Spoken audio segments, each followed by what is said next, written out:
தமிழக முதலமைச்சர் ஜெயலலிதா பூரணமாக நலம் பெற வேண்டி திருச்சி சேவா சங்கம் மகளிர் மேல்நிலைப் பள்ளியில் 1000க்கும் மேற்பட்ட மாணவிகள் கூட்டு பிரார்த்தனையில் தற்போது ஈடுபட்டு வருகின்றனர். அந்த காட்சிகளை இனி நேரலையில் பார்த்துக் கொண்டிருக்கிறோம்.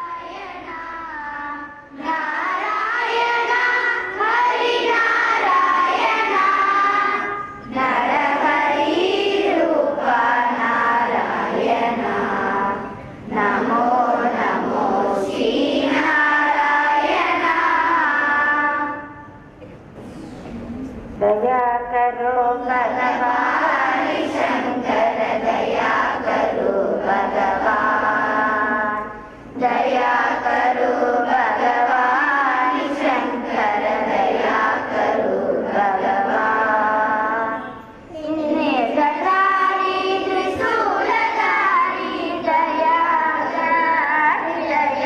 करो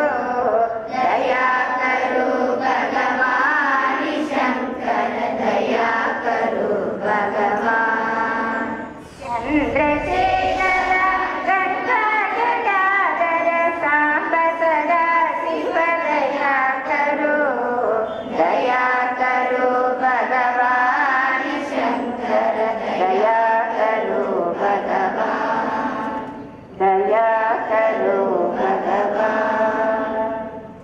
தமிழக முதல்வர் புரட்சி தலைவி அம்மா நீடோடி வாழ பிரார்த்தனை செய்த அத்துணை பள்ளி மாணவ உள்ளங்களுக்கும் எனது மனமார்ந்த நன்றியினை தெரிவித்துக் கொள்கின்றேன். நன்றி.